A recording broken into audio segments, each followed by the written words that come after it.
एक रहस्यमयी गांव जहां हर मंगलवार की रात मौत का खेल खेला जाता है। एक के बाद एक खौफनाक मौतें। कोई इसे डायन का प्रकोप बताता है तो कोई देवी का श्राप। वहीं पुलिस का मानना है कि यह किसी शातिर दिमाग का मास्टर प्लान है। गांव में रात ढलते ही हाथों में जलती हुई आग और पैरों में घुंघरू बांधकर आखिर कौन दौड़ता है? वह लड़की गाँव के सभी मर्दों के साथ शारीरिक संबंध क्यों बना रही है और हर मंगलवार की रात के साथ आखिर कौन सा गहरा रहस्य जुड़ा है? कहानी की शुरुआत होती है दक्षिण भारत के एक गांव से, जहां रवि और शैलू रहते हैं। उनका पूरा दिन शरारतों में और देवी महालक्ष्मी के मंदिर में मस्ती करते हुए बीतता है। रवि शैलू को बेहद पसंद करता है और उसकी हर अच्छी बुरी चीज का पूरा ख्याल रखता है। 2 दिन पहले शैलू का काजल खत्म हो गया था, इसलिए रवि ने बड़े प्यार से अपने हाथों से उसके लिए काजल बनाया। उसी दिन जब वे घर लौट रहे थे, तभी शैलू की नजर कुएं में डूबते हुए एक कुत्ते के पिल्ले पर पड़ी। उसे तड़पता देख रवि ने अपनी परवाह किए बिना उस बेजुबान पिल्ले की जान बचा ली। उस दिन के बाद से शैलू उस पिल्ले को हमेशा अपने साथ ही रखने लगी। शैलू अपनी नानी के साथ रहती है क्योंकि उसकी माँ अब इस दुनिया में नहीं रही और पिता ने दूसरी शादी कर ली है। पिता ने साफ कह दिया है कि शैलू की माँ के नाम पर जो 3 एकड़ जमीन है, जब तक वह उसके नाम नहीं की जाती तब तक वह शैलू की जिम्मेदारी नहीं उठाएगा। लेकिन नानी उसका लालच और इसका अंजाम अच्छी तरह जानती है। उसे पता है कि यही जमीन शैलू के बड़े होने पर उसके भविष्य को सुरक्षित करेगी। इस तरह बचपन से ही माता पिता के प्यार के बजाय शैलू केवल उनका तिरस्कार सहते हुए बड़ी हो रही है। एक दिन मंदिर के पास रवि को बुरी तरह पीटकर काम के लिए दुकान पर भेज दिया जाता है। तब रवि के पिता शैलू के पास आकर बड़ी अजीब नियत से कहते हैं कि घर क्यों नहीं आती? क्या रवि ना हो तो आना नहीं होता? लेकिन याद रहे, कल जरूर आना। इसी तरह खौफ और मुश्किलों के बीच कुछ और दिन बीत जाते हैं। फिर एक दिन शैलू को पहली बार पीरियड्स आते हैं। घबराई हुई नानी तुरंत शैलू के पिता के घर फोन करती है, लेकिन उन्होंने एक न सुनी। उनका साफ कहना था कि वे उस घर में तभी कदम रखेंगे जब जमीन उनके नाम हो जाएगी। एक तरफ अपनों की बेरुखी और दूसरी तरफ एक औरत होने के पहले दर्द का एहसास। शैलू अंदर से डर गई थी। नानी ने उसे सांत्वना दी और समझाया कि एक औरत का जीवन बहुत कठिन होता है, लेकिन तू चिंता मत कर, सब ठीक हो जाएगा। लेकिन सब कुछ ठीक नहीं होने वाला था। एक रात गांव में अचानक चीख पुकार मच गई। शोर सुनकर शैलू घबराकर उठी। उसने देखा कि गांव वाले रवि के घर के सामने जमा हैं और पूरा घर धू धू कर जल रहा है। इस भयानक आग में रवि और उसका पिता दोनों ही जिंदा जलकर राख हो गए। इस दर्दनाक हादसे ने शैलू की जिंदगी की आखिरी उम्मीद भी छीन ली। इस दुनिया में एक वही था जिसे वह अपना समझती थी और आज वह भी उसे हमेशा के लिए छोड़कर चला गया। इसके बाद समय का पहिया घूमता है और 10 साल बीत जाते हैं। मंगलवार की आधी रात, पूरा गांव गहरी नींद में डूबा हुआ है। सन्नाटे को चीरते हुए गांव की सुनसान गलियों में एक कुत्ता बदहवाश भाग रहा है और उसके ठीक पीछे आ रही है एक रहस्यमयी औरत। उसके पैरों में बंधे घुंघरुओं की छम छम पूरे माहौल को खौफनाक बना रही है। उसके सिर पर और दोनों हाथों के मटकों में धधकती हुई आग जल रही है और फिर धीरे धीरे वह रहस्यमयी औरत उसी घने अंधेरे में गायब हो जाती है। अगली सुबह गांव वाले अपनी रोजमर्रा की जिंदगी में लौटते हैं। मिलन काका अपनी बीड़ी सुलगाते हुए चौराहे की तरफ जा रहे थे, तभी उनकी नजर एक घर की दीवार पर पड़ी और वे हैरान होकर वहीं रुक गए। देखते ही देखते वहां लोगों की भीड़ जुटने लगी। 2 से 3 और 3 से 30 लोग जमा हो गए। अय्याश राजू के पीछे बैठकर जा रही अंधी पुली भी भीड़ देखकर वहीं रुक गई। तभी डेनियल ग्वाला वहां आता है और भीड़ से पूछता है कि अरे भाई, दीवार पर क्या लिखा है? मुझे तो पढ़ना नहीं आता, जरा कोई पढ़कर तो सुनाओ। राजू दीवार पर लिखी उस बात को देखकर हक्का बक्का रह जाता है और हकलाते हुए पढ़ने लगता है कि बगल वाली गली के श्यामला के पति और डेनियल की पत्नी के बीच नाजायज संबंध है। उम्मीद है यह सच जानने के बाद गांव वाले उन्हें खुले दिल से स्वीकार करेंगे। यह सुनते ही डेनियल का खून खौल उठा और वह पागलों की तरह अपने घर की तरफ दौड़ा। पूरे गांव में इस सनसनीखेज खबर को लेकर कानाफूसी शुरू हो गई। इस खुलासे के ठीक अगले ही दिन एक खौफनाक वारदात हुई। गांव के आखिरी छोर पर केले के बागान के बीच मौजूद कुएं में श्यामला के पति और डेनियल की पत्नी की लाशें तैरती हुई मिली। गांव वालों का यही अनुमान था कि कल सबके सामने अपनी असलियत और बदनामी का सच उजागर होने के बाद शर्म के मारे दोनों ने अपनी जान दे दी। घटना स्थल पर गांव की नई सब इंस्पेक्टर माया पहुंचती है और जांच शुरू करती है। अपनी आदतों से मजबूर ठरकी राजू यहाँ भी माया को घूरने से बाज नहीं आता। तभी गांव का इकलौता फोटोग्राफर बासु वहां पहुंचता है। उन दोनों लाशों को देखकर उसका खून सूख जाता है। माया तुरंत आदेश देती है कि इन दोनों शवों को पोस्टमार्टम के लिए भेजो, लेकिन गांव वाले उसका विरोध करने लगते हैं। उनका कहना था कि पुलिसिया कार्यवाही गांव के नियमों और रिवाजों के खिलाफ है। उन्होंने साफ कह दिया कि इस मामले में जो भी फैसला लेना है वह सिर्फ जमींदार बाबू ही लेंगे। इस गांव में जमींदार प्रकाश का हुक्म पत्थर की लकीर माना जाता है। हर कोई उनकी बात मानता है। प्रकाश स्वभाव से बेहद गुस्सैल और नास्तिक है, लेकिन उसूलों का पक्का और ईमानदार भी। उसका अपने पिता के साथ अजीब सा रिश्ता है। हर सुबह वह अपने मृत पिता की तस्वीर के आगे हाथ जोड़कर आशीर्वाद जरूर लेता है, लेकिन उसके तुरंत बाद उस तस्वीर पर जूते मारने से भी नहीं चूकता। इसकी वजह यह है कि उसके अय्याश और चरित्रहीन पिता ने उसकी मां को धोखा दिया था और दूसरी औरतों के पीछे अपना सारा पैसा और इज्जत बर्बाद कर दी थी। वहीं दूसरी तरफ प्रकाश की पत्नी राजेश राजेश्वरी देवी अपने पति के एकदम विपरीत हैं। उनका स्वभाव बेहद शांत है और वे दिन भर पूजा पाठ में मग्न रहती हैं। पूरे गांव के लोग उनका बहुत आदर करते हैं और उन्हें साक्षात देवी का रूप मानते हैं। प्रकाश घटना स्थल पर पहुंचता है और आते ही सब इंस्पेक्टर माया को सख्त लहजे में चेतावनी देता है कि किसी भी कीमत पर इन लाशों को पोस्टमार्टम के लिए नहीं भेजा जाएगा। यह मेरा गाँव है और यहाँ मेरा फैसला ही आखिरी फैसला है। मजबूरन माया को पीछे हटना पड़ता है। प्रकाश के आदेशानुसार डेनियल की पत्नी को ताबूत में रखकर दफना दिया जाता है और श्यामला के पति का श्मशान घाट पर अंतिम संस्कार कर दिया जाता है। लेकिन जैसे ही अंतिम संस्कार के बाद सभी लोग श्मशान से चले जाते हैं, तब वहां चीता की लपटों के पास एक नकाबपोश रहस्यमयी व्यक्ति को खड़ा देखा जाता है, जो खामोशी से जलती हुई चिता को घूर रहा होता है। गांव में इतनी बड़ी घटना घट गई, लेकिन ठरकी राजू की नीयत में कोई बदलाव नहीं आया। मुनिस्वामी अपनी पत्नी सूरी को छोड़कर कुवैत में काम करता है और राजू इस अकेलेपन का फायदा उठाने से बाज नहीं आता। खैर, इन सब के बीच गांव के एक और अहम व्यक्ति से आपका परिचय करवाता हूँ। इनका नाम है डॉक्टर विजय। शादी के बाद अपनी बेटी को खोने के गहरे सदमे और दुख की वजह से उन्होंने शहर की जिंदगी छोड़ दी और अब इस गांव में लौट आए हैं। इधर रमन नाम का एक लड़का गुर्जा के घर निमंत्रण देने जाता है, क्योंकि अगले दिन गोविंद राजू के घर एक बड़ा कार्यक्रम है। इत्तेफाक से उस वक्त गुर्जा घर पर नहीं होता, तो रमन इस मौके का फायदा उठाकर गुर्जा की बहन से मिलने और बात करने की कोशिश करता है। गुर्जा को रमन बिल्कुल पसंद नहीं है, इसलिए वह हमेशा रमन पर कड़ी नजर रखता है। अगले दिन गोविंद राजू के घर बड़े ही धूमधाम से कार्यक्रम शुरू होता है। पूरा का पूरा गांव आमंत्रित है, लेकिन इस जश्न और चहल पहल के बीच भी लोगों की जुबान पर बस एक ही कानाफूसी चल रही है कि डेनियल की पत्नी और श्यामला के पति के नाजायज रिश्तों के बारे में उस रात दीवार पर किसने लिखा था। दीवार पर लिखे उस सच को लेकर गुर्जा और बासु के बीच हाथापाई शुरू हो जाती है, जिसे एक बड़े और भयानक झगड़े में बदलते देर नहीं लगी। इन सब बवाल और झमेलों से दूर गांव के पुजारी देवी की पूजा और मेले की तैयारियों में मग्न है। इस गांव में हर मंगलवार की रात देवी की बड़े ही धूमधाम से पूजा की जाती है, क्योंकि मंगलवार को देवी का सबसे शुभ दिन माना जाता है। लेकिन इस साल मेले के लिए पैसों की कमी पड़ गई। पुजारी हिम्मत जुटाकर जब जमींदार प्रकाश के पास चंदा मांगने गए, तो वह गुस्से से आग बबूला हो गया। नास्तिक प्रकाश ने साफ कह दिया कि पूजा के नाम पर वह एक फूटी कौड़ी भी नहीं देगा। हालांकि प्रकाश की पत्नी राजेश्वरी देवी ने पुजारी को खाली हाथ नहीं लौटने दिया। उन्होंने न सिर्फ अपनी तरफ से पैसे दिए, बल्कि यह भी आश्वासन दिया कि जरूरत पड़ने पर वह आगे भी उनकी मदद करेंगी। उसी दिन दोपहर के समय जब सब इंस्पेक्टर माया अपनी गाड़ी से जांच के लिए गांव जा रही थी, तो उसकी नजर केले के बागान की तरफ गई।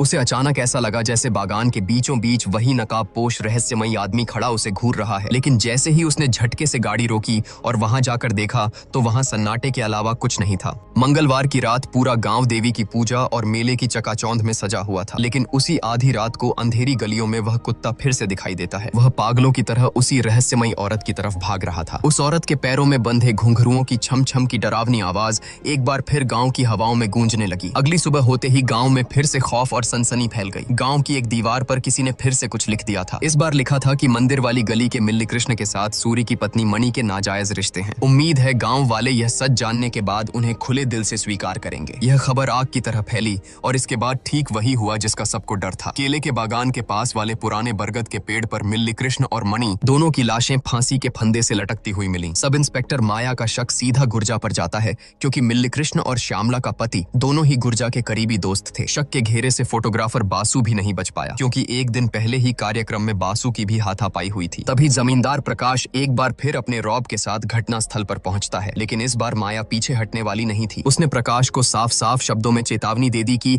इस बार लाशें हर हाल में पोस्टमार्टम के लिए जाएंगी, क्योंकि भले ही ये आत्महत्या लग रही हो, लेकिन इनके पीछे कोई बहुत गहरा और खौफनाक रहस्य छिपा है। माया को पूरा यकीन था कि यह सब गांव का ही कोई इंसान कर रहा है, वरना लगातार दो घरों के इतने गहरे और गुप्त राज किसी बाहरी इंसान को कैसे पता चल सकते हैं। अब सबसे बड़ा सवाल सबके जहन में गूंज रहा था कि आखिर कौन है जो इन नाजायज रिश्तों का सच पूरे गांव के सामने उजागर कर रहा है, और क्यों इन लोगों को मौत के घाट उतारा जा रहा है। और तो और एक और खौफनाक बात सामने आती है। डेनियल की पत्नी की लाश उसके ताबूत से रहस्यमयी तरीके से गायब हो चुकी थी। इसलिए अब पुलिस के पास इन दोनों लाशों की पोस्टमार्टम रिपोर्ट ही सच तक पहुंचने का इकलौता रास्ता बची थी। दूसरी तरफ पूरे गांव में दहशत का ऐसा साया मंडराने लगा कि लोग एक दूसरे पर ही शक करने लगे। खौफ इतना था कि हर कोई अपने ही पड़ोसियों को कातिल समझने लगा था, क्योंकि पुलिस के लिए हर किसी के घर में घुसकर यह पूछना तो मुमकिन नहीं था कि कौन किसके साथ नाजायज रिश्ते में है। तभी दहशत से भरे इस माहौल में गांव का पुजारी एक बहुत ही खौफनाक अतीत याद करते हुए बताता है कि जमींदार प्रकाश के दादाजी के जमाने में भी गांव में बिल्कुल इसी तरह रहस्यमयी ढंग से लोग मारे जा रहे थे। पुजारी ने अतीत के पन्ने पलटते हुए कांपती आवाज में बताया कि उस वक्त गांव में एक बहुत बड़ा महायज्ञ किया गया था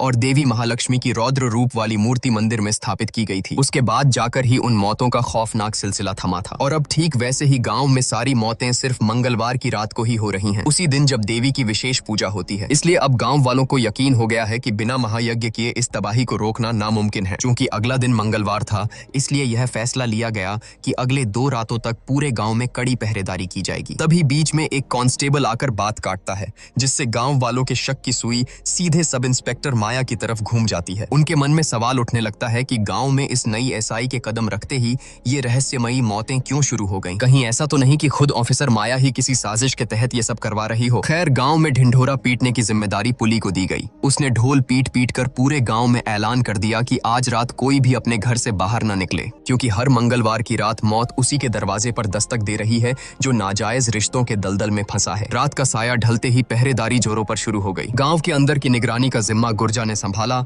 और बासु अपनी गाड़ी से गांव की सीमाओं पर गश्त लगाने निकल पड़ा। जैसे जैसे रात का अंधेरा और खौफनाक होता गया, खेतों की पगडंडियों पर दौड़ती हुई वह रहस्यमयी औरत एक बार फिर नजर आई। दूसरी तरफ केले के बागान के रास्ते एक अजनबी इंसान को शॉल ओढ़े हुए गांव में चुपके से घुसते देख गुर्जा और उसके आदमी उसे पकड़ने के लिए पागलों की तरह दौड़े। लेकिन कुछ दूर जाने के बाद वह इंसान किसी साये की तरह गायब हो गया। उसे न पाकर वे लोग 3 अलग अलग टोलियों में बंट गए और चप्पे चप्पे पर उसकी तलाश शुरू कर दी। ठीक उसी वक्त रात की आखिरी बस से डॉक्टर विजय गांव लौटते हैं। हाथ में टॉर्च लिए वह खामोशी से अपने घर की तरफ बढ़ रहे थे, लेकिन जैसे ही वह केले के बागान के पास पहुंचते हैं, उनके कानों में किसी लड़की के रोने की दर्दनाक और सिसकती हुई आवाज गूंजती है। वह आवाज सुनकर डॉक्टर विजय के कदम वहीं जम गए और एक ही झटके में उनकी रीढ़ की हड्डी में बर्फ जैसी ठंडी सिहरन दौड़ गई। इतनी रात गए गांव की किसी लड़की का इस तरफ आने का तो कोई सवाल ही नहीं उठता। फिर भी डॉक्टर विजय ने हिम्मत जुटाई और उस रोने की आवाज का पीछा करते हुए सीधे केले के बागान के अंदर घुस गए। उधर दूसरी तरफ गुर्जा और उसके आदमियों ने उस शॉल ओढ़े अजनबी को ढूंढ निकाला और उसका पीछा करने लगे। भागते हुए उस आदमी पर गुर्जा ने सटीक निशाना साधकर अपना भाला फेंका, जो सीधा उस आदमी के शॉल को चीरता हुआ निकला। अपनी जान बचाने के लिए वह आदमी नदी में कूदकर भागने की कोशिश करता है, लेकिन आखिर में पकड़ा जाता है। जैसे ही उसके चेहरे से शॉल हटाया जाता है, सब चौंक जाते हैं। वह कोई और नहीं बल्कि उनका जाना पहचाना लड़का रमन था। इधर डॉक्टर विजय उस रोने की आवाज के सहारे जैसे ही बागान के बीचों बीच कुएं के पास पहुंचते हैं, उनकी आंखें फटी की फटी रह जाती हैं। उन्होंने देखा कि कुएं की मुंडेर पर एक लड़की की रूह बैठी है। उस लड़की ने डॉक्टर विजय की तरफ देखा, एक खौफनाक चीख मारी और सीधे उस गहरे कुएं में छलांग लगा दी। दहशत और हैरानी से बुत बने विजय के मुंह से कांपते हुए सिर्फ एक ही नाम निकला, शैलू। और इसी खौफनाक मंजर के साथ कहानी 18 महीने पीछे चली जाती है। छोटी सी शैलू अब बड़ी हो चुकी है। वह अभी भी अपनी नानी के साथ ही रहती है और उसके साथ है उसका बचपन का वो कुत्ता जिसे उसने कुएं में डूबने से बचाया था, जिसका नाम उसने प्यार से राजा रखा है। कॉलेज में पढ़ने वाली खूबसूरत और होशियार शैलू को अपने इंग्लिश टीचर शिवा से प्यार हो गया है। शिवा भी इस बात को बहुत अच्छी तरह जानता है, क्योंकि शैलू बहुत पहले ही उसका ध्यान अपनी ओर खींच चुकी थी। क्लास में शेक्सपियर की रोमांटिक कहानियां पढ़ाते पढ़ाते कब वे दोनों असल जिंदगी के रोमियो जूलियट बन गए, उन्हें खुद पता नहीं चला। पहली नजर में ही शैलू उस पर अपना दिल हार बैठी थी। लंबे समय तक उनका यह प्यार भरा रिश्ता छुप छुप कर चलता रहा। फिर एक दिन शिवा के जन्मदिन पर शैलू अपने हाथों से उसके लिए खीर बनाकर लाती है। खीर खिलाते वक्त जब दोनों के बीच नजदीकियां बढ़ने लगती हैं, तो शैलू घबरा जाती है और वहां से बाहर भाग खड़ी होती है। लेकिन कुछ ही पल बाद वह खुद को रोक नहीं पाती और वापस शिवा के पास लौट आती है। बाहर तेज बारिश हो रही थी और उस भीगती बारिश में दोनों जिस्म एक दूसरे की पनाह में सुकून ढूंढने लगते हैं। बिस्तर की खामोश गर्माहट उनके प्यार भरे स्पर्श में घुल जाती है और दोनों पूरी तरह से एक दूसरे के हो जाते हैं। इस तरह उन दोनों के रिश्ते की गहराई और भी बढ़ जाती है। प्यार और रोमांस में डूबे हुए ऐसे ही कुछ और महीने बीत जाते हैं। सब कुछ बहुत खूबसूरत चल रहा था, लेकिन तभी अचानक शिवा कई दिनों तक कॉलेज में क्लास लेने नहीं आता। जिस दिन शिवा वापस कॉलेज आया, शैलू का दिल दर्द से टुकड़े टुकड़े हो गया, क्योंकि शिवा अकेला नहीं लौटा था, बल्कि अपनी नई नवेली दुल्हन को साथ लेकर आया था। खबर मिली कि उसका तबादला हो गया है और वह हमेशा के लिए दूसरे कॉलेज जा रहा है। जाने से पहले बारिश में पूरी तरह भीगी हुई और सदमे में खड़ी शैलू के पास शिवा आया और बड़ी ही बेरहमी से ताना मारते हुए बोला कि शेक्सपियर की कुछ कविताएं ऐसी होती हैं जिन्हें रोज पढ़ा जाए तो इंसान बोर हो जाता है, इसलिए मौका मिलने पर उन्हें बस एक बार मजे के लिए पढ़ना चाहिए और फिर हमेशा के लिए छोड़ देना चाहिए। मेरे लिए तुम बिल्कुल उसी कविता की तरह थी। यह कहकर शिवा अपनी पत्नी के साथ गाड़ी में बैठकर वहां से चला गया। शैलू बीच सड़क पर खड़ी खड़ी फूट फूट कर रोने लगी। जिंदगी में पहली बार उसने किसी को इतनी शिद्दत से चाहा था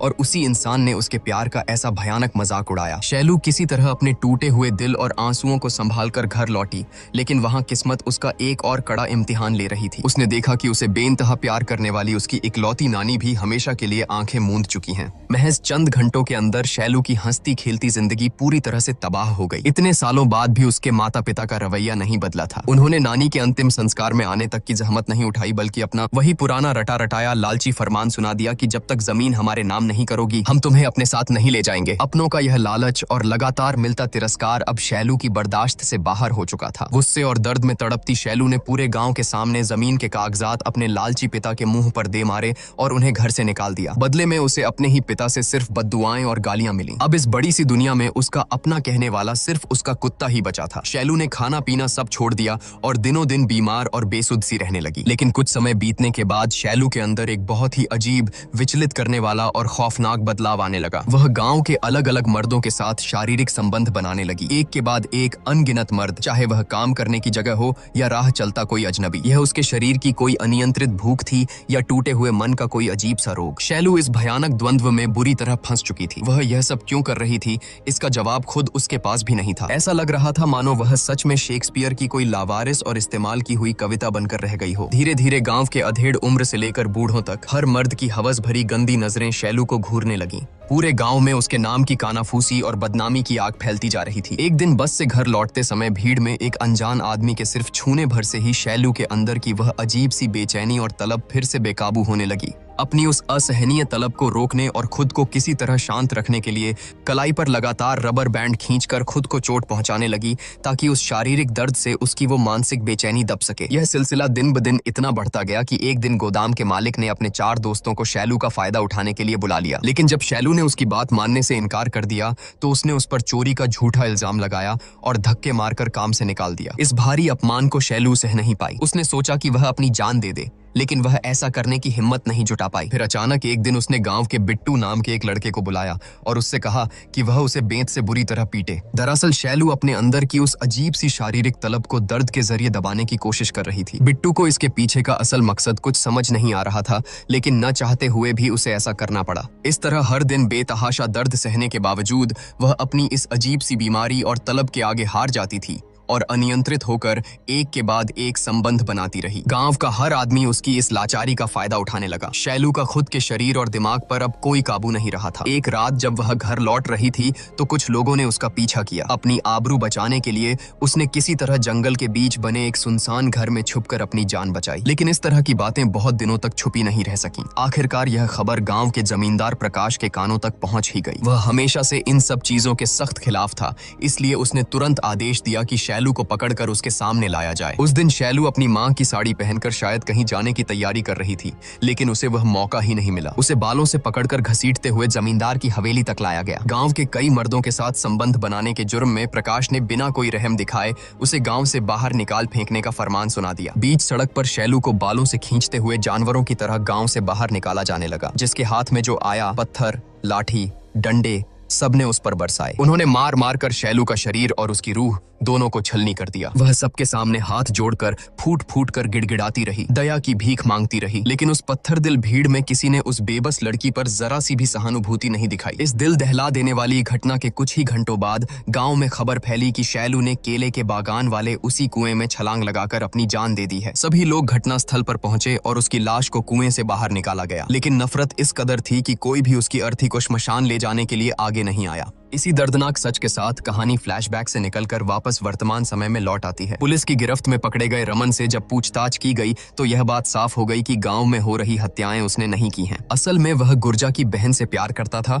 और उसे अच्छी तरह पता था कि गुर्जा इस रिश्ते को कभी नहीं मानेगा। इसलिए वह जानबूझकर दीवार पर उन दोनों का नाम लिखने गया था, ताकि बदनामी के डर से गुर्जा खुद ही अपनी बहन की शादी उससे करवा दे। उधर सब इंस्पेक्टर माया गहरे असमंजस में पड़ गई, क्योंकि पोस्टमार्टम की जो रिपोर्ट आई थी उसने पुलिस को पूरी तरह उलझा दिया था और रहस्यों का एक नया मायाजाल बुन दिया था। दूसरी तरफ केले के बागान में डॉक्टर विजय द्वारा शैलू की रूह को देखे जाने की खबर पूरे गांव में जंगल की आग की तरह फैल चुकी थी। रमन के निर्दोष साबित होने के बाद अब कातिल की तलाश और तेज हो गई। इसलिए अगले हफ्ते सोमवार की रात को ही गुर्जा अपने पूरे दलबल के साथ पहरेदारी के लिए निकल पड़ा। उसका मकसद साफ था कि आज रात चाहे कुछ भी हो जाए, उस कातिल को हर हाल में पकड़ना है। रात की हवाओं में जलती हुई मशालों की तपिश और दहशत घुली हुई थी। आज फिर से वही रहस्यमयी औरत अपने घुंघरुओं की डरावनी छम छम के साथ दौड़ रही थी। किसी अनजाने खौफ के साए में सब इंस्पेक्टर माया भी चैन की सांस नहीं ले पा रही थी, इसलिए वह भी अपनी जीप लेकर रात के अंधेरे में गांव की तरफ निकल पड़ी। इधर केले के बागान से घुंघरुओं की सिहरन पैदा करने वाली आवाज सुनकर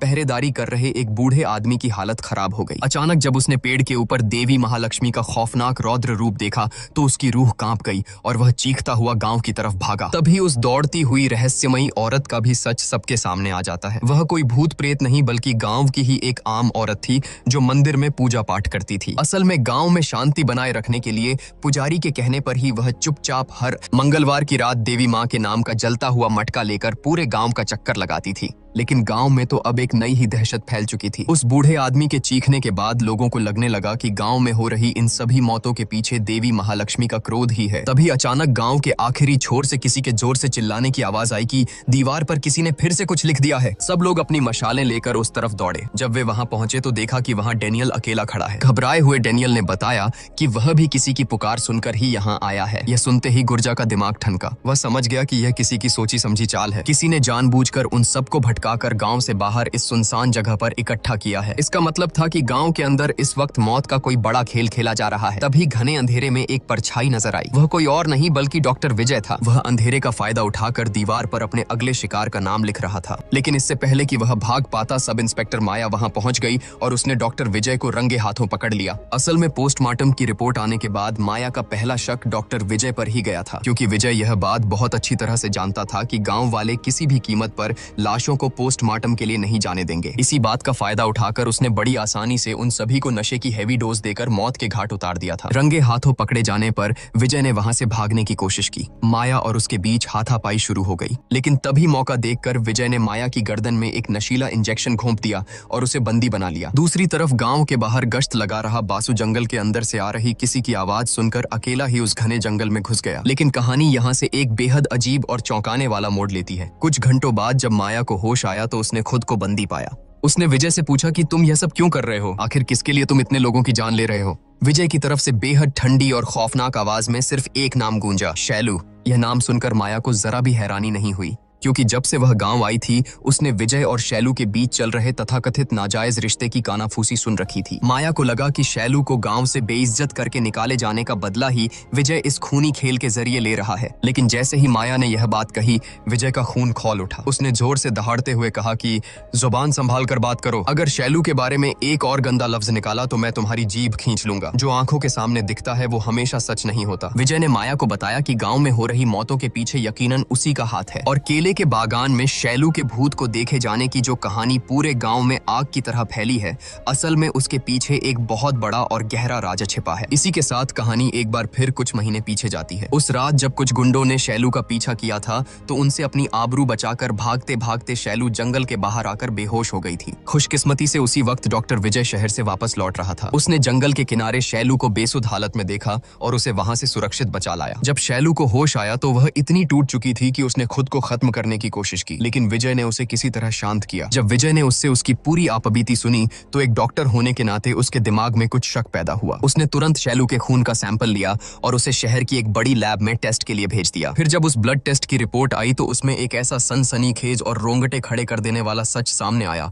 जिसने सब कुछ बदल कर रख दिया। असल में शैलू का चरित्र खराब नहीं था, बल्कि वह एक बेहद दुर्लभ और गंभीर बीमारी की शिकार थी। इस बीमारी में इंसान का शरीर सामान्य से 10 गुना ज्यादा हार्मोन्स बनाने लगता है, जिससे शारीरिक जरूरतें बेकाबू और असंभव हद तक बढ़ जाती हैं। बीमारी के आखिरी चरण में यह पूरी तरह नियंत्रण से बाहर हो जाता है। दिमाग और शरीर एक दूसरे के विपरीत काम करने लगते हैं। इसी वजह से मरीज अनकॉन्शियस हालत में कई लोगों के साथ शारीरिक संबंध बना बैठता है। यह खौफनाक बीमारी अक्सर उन लोगों को अपना शिकार बनाती है जो बचपन से ही किसी गहरे सदमे, अकेलेपन, भारी मानसिक तनाव और हार्मोनल असंतुलन से गुजरे हों, ठीक शैलू की तरह। जब इस बीमारी के मरीज को यह एहसास होता है कि उसका खुद के शरीर पर कोई काबू नहीं रहा तो वह या तो अपनी जान दे देता है या फिर खुद को भयानक दर्द देकर होश में रहने की तड़पती हुई कोशिश करता है। इसी वजह से शैलू लगातार अपने हाथ पर रबर बैंड खींचकर खुद को चोट पहुंचाती थी और बिट्टू को बुलाकर खुद को बेंत से बेरहमी से पिटवाती थी। वह कोई पागल नहीं थी, बल्कि शारीरिक दर्द के जरिए अपने बेकाबू होते जिस्म और दिमाग को काबू में रखने की जंग लड़ रही थी। विजय ने नम आंखों से माया को बताया कि मेडिकल साइंस में इस बीमारी की कोई दवा नहीं है। ऐसे मरीजों को सिर्फ प्यार और मानसिक सहारे से ही बचाया जा सकता है। 4 साल पहले डॉक्टर विजय की अपनी सगी बेटी ने ससुराल वालों से तंग आकर अपनी जान दे दी थी। विजय उसे बचा नहीं पाया था और इस बात के लिए वह हर दिन घुट घुट कर खुद को कोसता था। तभी किस्मत ने शैलू को उसके सामने ला खड़ा किया। विजय को शैलू में अपनी मरी हुई बेटी नजर आई। जिंदगी से मिले इस दूसरे मौके को विजय ने नहीं गवाया और उसने शैलू को अपनी बेटी की तरह पालना और संभालना शुरू कर दिया। लेकिन इस जाहिल गांव वालों की गंदी सोच ने एक बेबस बेटी और एक लाचार पिता के इस पवित्र रिश्ते को भी नाजायज संबंध का नाम दे दिया। विजय समझ चुका था कि अपने भविष्य और इस बीमारी के डर से शैलू खुद को तिल तिल कर खत्म कर रही है। लेकिन ठीक उसी वक्त घने अंधेरे में डूबी शैलू की जिंदगी में कोई एक उम्मीद की किरण बनकर आया। एक ऐसा इंसान जिसने शैलू का हाथ थामा। इसी खुलासे के साथ कहानी फ्लैशबैक से निकलकर वापस वर्तमान समय में लौट आती है। घने और खौफनाक जंगल में बासु के सामने वही नकाबपोश रहस्यमयी आदमी खड़ा है। बिना एक पल गवाए वह पूरी फुर्ती और दरिंदगी के साथ बासु को जान से मारने के लिए उस पर झपट पड़ता है। लेकिन बासु भी हार मानने वालों में से नहीं था। दोनों के बीच एक भयानक हाथापाई शुरू हो जाती है। लड़ते लड़ते बासु उस नकाबपोश आदमी पर चाकू से जोरदार वार करता है और उसे जमीन पर गिरा देता है। जैसे ही बासु सच जानने के लिए उस आदमी के चेहरे से नकाब नोचता है, अचानक अंधेरे को चीरता हुआ शैलू का कुत्ता खूंखार तरीके से बासु के ऊपर छलांग लगा देता है। राजा के इस अचानक हुए हमले से बासु पल भर के लिए अपना संतुलन खो बैठता है। तभी अचानक वह नकाबपोश आदमी अंधेरे को चीरता हुआ हवा में छलांग लगाता है और एक ही झटके में अपना त्रिशूल बासु के सीने के आर पार कर देता है। इस रोंगटे खड़े कर देने वाले खूनी मंजर के साथ ही दूसरी तरफ डॉक्टर विजय माया के सामने उस सबसे बड़े राज से पर्दा उठाता है। शैलू की जिंदगी में आई वो उम्मीद की किरण कोई और नहीं बल्कि उसका बचपन का दोस्त रवि था और वही इस वक्त नकाब के पीछे छुपकर बासु को मौत के घाट उतारकर अपना इंतकाम ले रहा है। जब रवि सालों बाद पहली बार शैलू के सामने आया था तो शैलू को अपनी आंखों पर यकीन ही नहीं हुआ था कि रवि जिंदा है, क्योंकि पूरे गांव को तो यही पता था कि उस रात की भयानक आग में रवि और उसका पिता जलकर राख हो गए थे। तो फिर उस रात असल में हुआ क्या था? कहानी फिर से एक दर्दनाक फ्लैशबैक में जाती है। उस दिन जब रवि के शराबी पिता ने बुरी नीयत से शैलू को अपने घर बुलाया था तो उसने शैलू के साथ घिनौनी हरकत करने की कोशिश की थी। असल में वह नीच इंसान पहले भी ऐसा कर चुका था, लेकिन शैलू तब इतनी छोटी और मासूम थी कि उसे इन सब बातों का मतलब ही समझ नहीं आता था। लेकिन उस दिन रवि ने अपने बाप को इस हैवानियत को अंजाम देते हुए रंगे हाथों पकड़ लिया। गुस्से से पागल हुए रवि ने अपने ही बाप को जान से मार डाला, पूरे घर में आग लगा दी और वहां से भाग निकला। उस भयानक आग में रवि का आधा चेहरा बुरी तरह झुलस गया था। भागते हुए उसे देवी के मंदिर के बाहर एक नकाब पड़ा मिला। उसने उस नकाब को पहन लिया और फिर वही नकाब उसकी नई पहचान बन गया। इस खौफनाक घटना के बाद रवि की कभी हिम्मत ही नहीं हुई कि वह अपने जले हुए चेहरे और कातिल हाथों के साथ शैलू का सामना कर सके।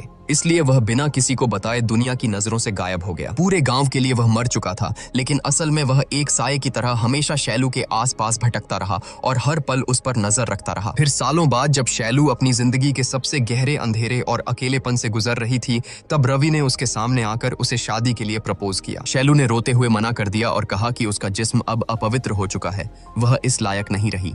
लेकिन रवि ने उसे गले लगाकर कहा कि उसे इन सब बातों से कोई फर्क नहीं पड़ता। उसने बचपन से देखा था कि शैलू ने अपनों और इस दुनिया से कितना दर्द सहा है। रवि की नजरों में शैलू आज भी गंगा की तरह पवित्र थी। यह सुनकर डॉक्टर विजय बेहद खुश हुए। उन्होंने फैसला किया कि वह खुद मंगलवार की रात देवी महालक्ष्मी के मंदिर में उन दोनों की गुपचुप शादी करवाएंगे। शादी का जोड़ा और बाकी सामान खरीदने के लिए विजय सोमवार की रात रवि को अपने साथ शहर ले गए। लेकिन जब वे अगली सुबह खुशी खुशी गाँव लौटे तो उनके पैरों तले जमीन खिसक गई। उन्हें खबर मिली कि गाँव वालों द्वारा सड़क पर घसीटे जाने और उस भयानक जिल्लत और अपमान को बर्दाश्त न कर पाने की वजह से शैलू ने कुएं में कूदकर अपनी जान दे दी है। इस मनहूस खबर ने पल भर में रवि के सारे हसीन सपनों को चकनाचूर कर दिया। जब निर्दयी गांव वाले शैलू की लाश को नदी में फेंकने पर आमादा थे, तब डॉक्टर विजय ने उनसे झूठ कहा कि उसने शहर की म्यूनिसिपैलिटी को खबर कर दी है और वे लोग आकर लाश को ले जाएंगे। उस दिन एक तरफ बचपन का वो प्रेमी हार गया था और दूसरी तरफ अपनी बेटी खो चुका एक पिता। दोनों ही शैलू को बचाने में नाकाम रहे थे। यह दर्दनाक दास्तान सुनकर सब इंस्पेक्टर माया ने विजय से पूछा कि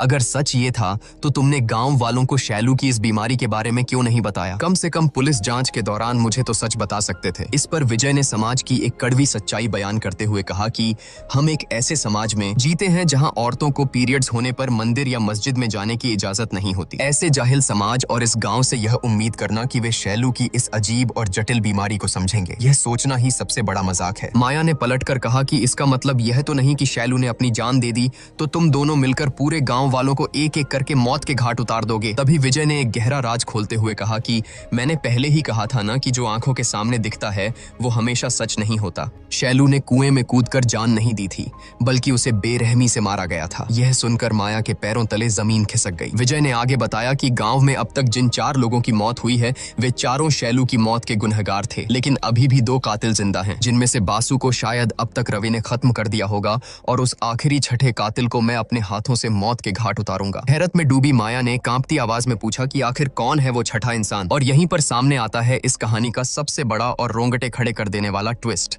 क्योंकि वो छठा इंसान कोई और नहीं बल्कि पूरे गांव में साक्षात देवी मानी जाने वाली जमींदार की पत्नी राजेश्वरी देवी थी। डॉक्टर विजय और माया की ये सारी बातें बाहर खड़ा जमींदार प्रकाश छुपकर सुन रहा था। अपनी पत्नी का ये खौफनाक सच जानकर वह गुस्से से पागल हो गया। वह सीधा अपनी हवेली पहुंचा और जाकर राजेश्वरी की गर्दन दबोच ली। लेकिन राजेश्वरी भी कोई आम औरत नहीं बल्कि बहुत ही शातिर और खतरनाक थी। हाथापाई के बीच उसने अचानक एक खंजर निकाला और सीधा प्रकाश के पेट में घोंप दिया। खून से लथपथ होने के बावजूद प्रकाश ने अपनी आखिरी ताकत जुटा उसे किसी तरह काबू में किया और दर्द से कराहते हुए पूछा कि आखिर क्यों किया तूने ऐसा। इसी जबरदस्त ट्विस्ट के साथ कहानी एक बार फिर अपने आखिरी और सबसे भयानक राज से पर्दा उठाने के लिए फ्लैशबैक में चली जाती है। उस रात जब कुछ गुंडों ने शैलू का पीछा किया था तो अपनी जान बचाने के लिए वह भागकर जंगल के उसी पुराने और सुनसान घर में छुप गई थी। लेकिन वहां उसने जो देखा वह किसी सदमे से कम नहीं था। उसने साक्षात देवी मानी जाने वाली राजेश्वरी और फोटोग्राफर बासु को बेहद आपत्तिजनक और अंतरंग हालत में देख लिया था। जब राजेश्वरी को भनक लगी कि शैलू ने उनका यह गंदा राज जान लिया है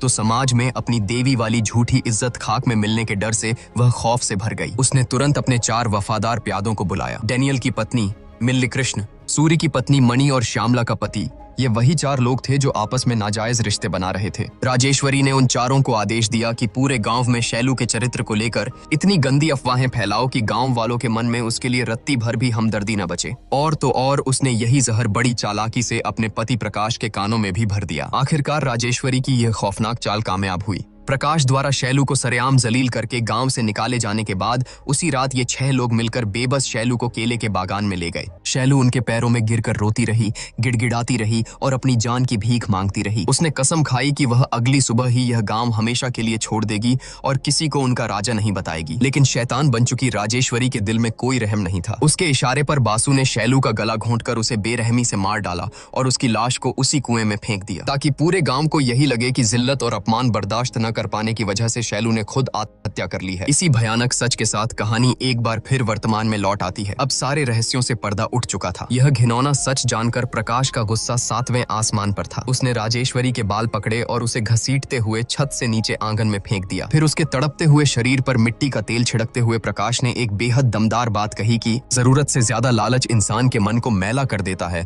और हवस इंसान के चरित्र को राख कर देती है। यह कहकर प्रकाश ने बिना एक पल सोचे राजेश्वरी को जिंदा जला दिया। ठीक उसी वक्त डॉक्टर विजय राजेश्वरी को अपने हाथों से मौत के घाट उतारने के इरादे से हवेली पहुंचता है। लेकिन आंगन में राजेश्वरी को धू धू कर जलता देख वह हैरान रह जाता है। आखिरकार शैलू की मौत के हर एक गुनहगार को उनके किए की दर्दनाक सजा मिल चुकी थी। दूसरी तरफ रवि का खूनी इंतकाम भी अब पूरा हो चुका था। जीते जी भले ही वे दोनों एक नहीं हो पाए, लेकिन अपने प्यार का बदला पूरा करने के बाद रवि भी मौत को गले लगा लेता है ताकि वह हमेशा के लिए अपनी बचपन की मोहब्बत शैलू की रूह के साथ विलीन हो सके। कहानी के बिल्कुल अंत में हम देखते हैं कि उस मनहूस कुएं की मुंडेर पर शैलू का इकलौता और वफादार कुत्ता राजा आज भी एक मूक दर्शक बनकर खामोशी से बैठा है। उसकी आंखें निर्बाक होकर बस उसी कुएं की गहराई को घूर रही हैं, जैसे आज भी उसे अपनी मालकिन के लौटने का इंतजार हो। उधर हवेली के दरवाजे पर सब इंस्पेक्टर माया बुद्ध बनी खड़ी थी। जब उसने प्रकाश से राजेश्वरी के इस तरह झलकर मरने का कारण पूछा तो प्रकाश ने बड़ी ही सफाई से एक झूठी कहानी गढ़ते हुए कहा कि गांव में एक के बाद एक हो रही मौतों को राजेश्वरी बर्दाश्त नहीं कर पाई। गांव की शांति और लोगों की जान बचाने के लिए उसने खुद को देवी महालक्ष्मी के चरणों में समर्पित कर दिया और अपनी बलि दे दी। इसलिए अब इस मामले में किसी जांच की कोई जरूरत नहीं है। उसी रात जब डॉक्टर विजय प्रकाश के घावों का इलाज करने के लिए हवेली आया तो उसने प्रकाश से सीधा सवाल किया कि तुमने उसे अपने हाथों से जिंदा जलाया और फिर गांव वालों के सामने उसे एक महान देवी बनाकर क्यों पेश किया। प्रकाश ने एक गहरी सांस ली और बेहद संजीदगी से कहा कि यह पूरा गांव राजेश्वरी को साक्षात देवी मानता था डॉक्टर। अगर मैं उन्हें सच बता देता तो उनका वो पवित्र विश्वास हमेशा के लिए टूट जाता। और याद रखना, जब इंसान का विश्वास टूटता है तो प्यार, डर और भक्ति सब खत्म हो जाता है। बचती है तो सिर्फ मूर्खता और अराजकता। अपनी बात खत्म करने के बाद प्रकाश ने अपनी तेज नजरों से विजय की आंखों में देखा और पूछा कि मैंने तो तुम्हारे सवाल का जवाब दे दिया, लेकिन मुझे मेरे सवाल का जवाब अब तक नहीं मिला। शैलू की मौत वाले दिन तो तुम रवि के साथ शहर में थे, फिर तुम्हें कैसे पता चला कि शैलू ने आत्महत्या नहीं की थी बल्कि उसका कत्ल हुआ था? यह सवाल सुनते ही डॉक्टर विजय जोर जोर से पागलों की तरह हंसने लगा, और इसी हंसी के साथ सामने आता है इस फिल्म का एक और माइंड ब्लोइंग ट्विस्ट। असल में पूरे गांव में जिस पुली को सब अंधा समझते थे, वह बिल्कुल भी अंधा नहीं था। वह बस सालों से मुफ्त का खाना और लोगों की सहानुभूति बटोरने के लिए अंधेपन का नाटक कर रहा था। जिस रात केले के बागान में उन 6 लोगों ने मिलकर बेबस शैलू का बेरहमी से कत्ल किया था, उस रात वह अंधा पुली वहीं छुपकर सब देख रहा था। उसी ने आकर डॉक्टर विजय और रवि को शैलू की मौत का वो खौफनाक सच बताया था, जिसके बाद उन दोनों ने मिलकर एक एक गुनहगार को चुन चुन कर मारा और शैलू की मौत का बदला लिया। कुछ महीनों की शांति के बाद गांव की दीवारों पर एक बार फिर से किसी के गुप्त राज लिखे जाने लगे हैं। पूरे गांव में फिर से खौफ और दहशत का वही साया मंडराने लगा है। लेकिन इस बार कातिल कौन है? क्या डॉक्टर विजय ने उस रात केले के बागान में शैलू की जो रूह देखी थी, वह सच में शैलू का भूत था? एक बात तो सच है कि इंसान चाहे कितना भी बड़ा गुनाह कर ले और इंसानों के बनाए कानून की आंखों में धूल झोंक दे, लेकिन प्रकृति और ईश्वर के न्याय से कोई नहीं बच सकता। उनके किए की सजा उन्हें मिल ही जाती है। इस रोंगटे खड़े कर देने वाले सस्पेंस और एक जबरदस्त ओपन एंडिंग के साथ आज की हमारी यह मास्टरपीस फिल्म मंगलवार यहीं समाप्त होती है। दोस्तों, इस कहानी ने तो सच में रोंगटे खड़े कर दिए, लेकिन एक सवाल मैं आप पर छोड़ता हूँ। इस पूरी कहानी में आपके हिसाब से असली विलेन कौन था? वो जाहिल गाँव वाले, शातिर राजेश्वरी, या फिर खुद शैलू की खराब किस्मत? अपना जवाब कमेंट्स में जरूर लिखें और इसी तरह की फिल्मों का एक्सप्लेनेशन देखते रहने के लिए हमारे चैनल झटपट बॉलीवुड को जरूर सब्सक्राइब करें।